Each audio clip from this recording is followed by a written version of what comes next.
Welcome back to the Investor Professor podcast. This is Dr. Ryan Peckham, and this is episode 87. On today's episode, we'll talk about the market, how the past week went. But literally 30 minutes ago, the Warren Buffett Berkshire Hathaway annual shareholder letter came out. And so I think it's important for us to go through that a little bit, get some wisdom from the Oracle himself. I think you'll be surprised by some of the highlights in there.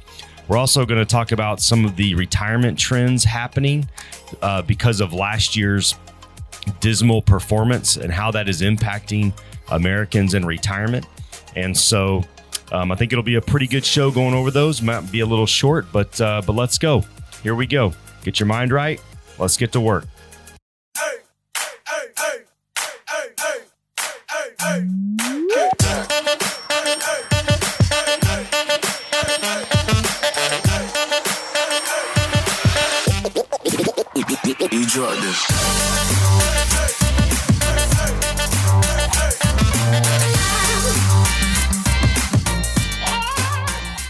All right. Well, welcome back to the show, everybody. Hope you had a good week.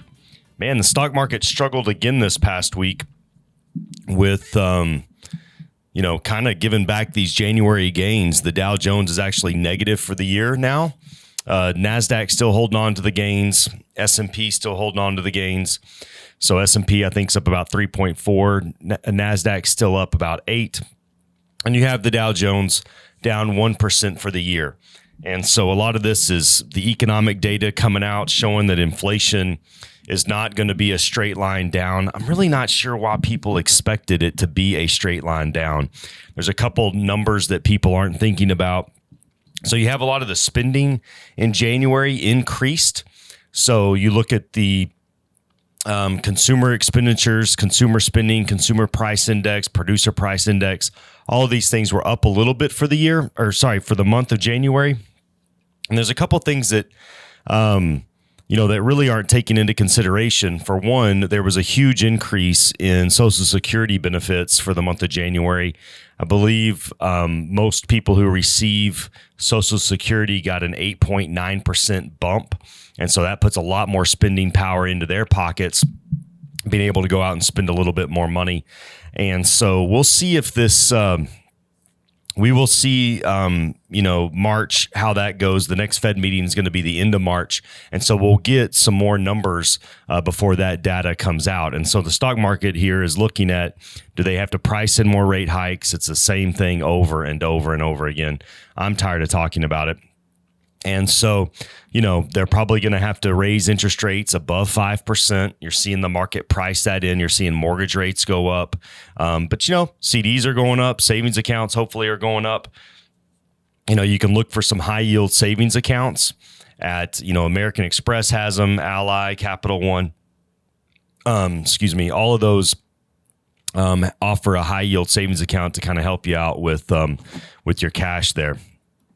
And so we look at, just some of the things going on. And I thought there was an interesting article that just discussed, how last year's decline impacted 401ks and people's retirements.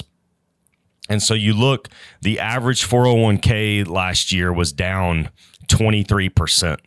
And so when you look at Q4 of 2021, the average 401k balance in America was $135,000. And then you look at it in Q4, which December of this past year, it was down to 103.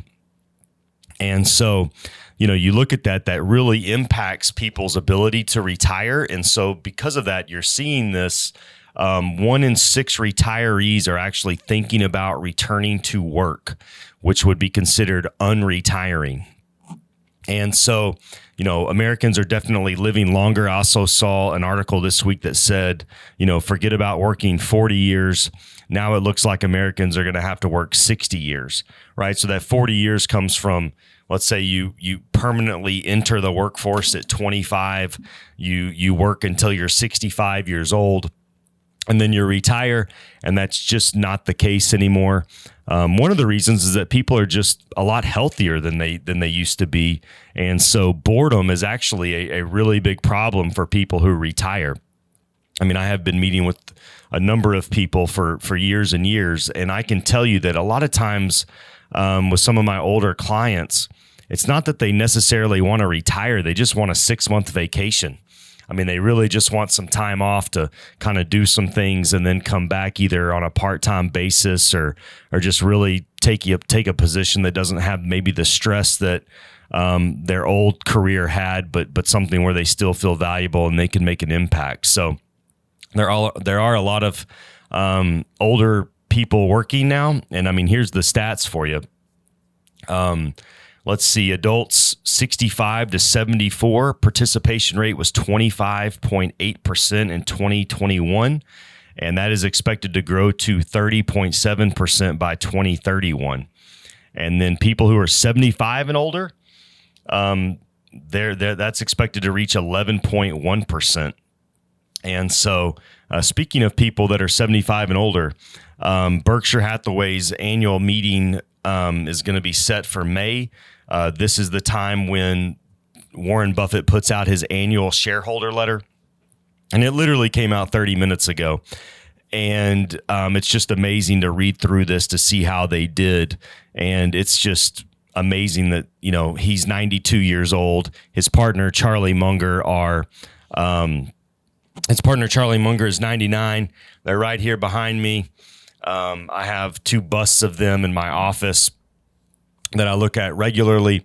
And it's just incredible to see the amount of work they've been able to do, and just steady and just amazing. So last year, the S&P 500 was down 18.1%, and Berkshire Hathaway was 4% in the positive. So a difference of a swing of 22%, which is just incredible. I mean, if you've ever, managed money for people, or even just looking at your own portfolio, their numbers just get better. And part of the reason for that is compounding. And he discusses that in this letter. And so excuse the papers rustling here. I'm going to read some of this to you that I thought was pretty amazing. But he says, our satisfactory results have been the product of about a dozen truly good decisions. That would be about 1 every 5 years. And sometimes forgotten advantage that favors long-term investors such as Berkshire. Let's take a peek behind the curtain. And that's true. Like when you look at, he's saying one good decision every 5 years. We've talked on this show about how if you miss the best days in the market, how it really impacts your performance over time. This past week, we had the worst day of the year for the stock market on Tuesday. The Dow Jones dropped over 600 points. That was the worst day this year. And so you have to remember that most of the best days happen within 2 weeks of the worst days, right? So you got to be, staying invested and hit those. And so when you look at this, when you look at the numbers we looked at, it shows, if you miss the best day every year for 10 years or 20 years, you cut your performance in half. And so you look at this, and, he discusses in the letter that just being, on the dance floor, being invested, staying invested, and being in good companies wins over time. And so I'm going to share with you some of this letter again. So it says the secret sauce, and he says in August 1994, yes, 1994, Berkshire completed its 7-year purchase of the 400 million shares of Coca-Cola that we now own. The cost was $1.3 billion, then a very meaningful sum at Berkshire. The cash dividend we received from Coke in 1994 was $75 million. By 2022, the dividend had increased to $704 million.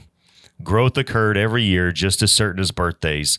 All Charlie and I were required to do was cash Coke's quarterly dividend checks. We expect those checks are highly likely to grow in the future. And so you look at that, 1.3 billion produced 75 billion in dividends the first year, and now those dividend checks are up to 704 billion because of the power of compounding. This is the whole power of compounding.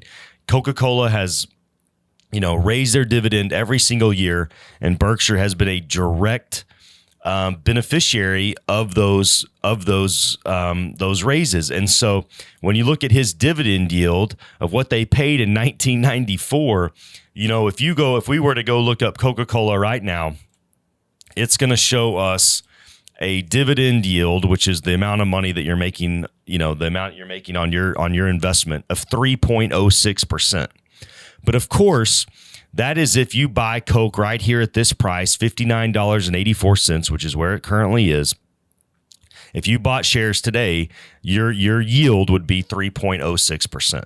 But if you held those shares, and at some point, let's call Coca-Cola 60, at some point, if the stock grows to $120, your yield, if they keep raising the dividends, your yield is going to get better and better over time because your cost basis stays the same. And so that's kind of the point he's trying to make here. He does it again with American Express. Bought American Express 1995. The first year the dividends were $41 million, and today they're $302 million. And it says the lesson for investors: the weeds wither away with insignificant. Let's try that again. The weeds wither away in significance as the flowers bloom. Over time, it takes just a few winners to work wonders. And yes, it helps to start early and live into your 90s as well. Right? So the point being, it's all about time in the market, not timing the market. And of course, living into your 90s works wonders, because if you go look at a chart of Buffett's wealth, most of his wealth has happened past the age of 65 because he's gotten these compounds later in life that have had just added a tremendous amount of, had just added a tremendous amount to his net worth. And so it's really about being able to not touch it, and to be able to reinvest the dividends and have that compounding happen for you.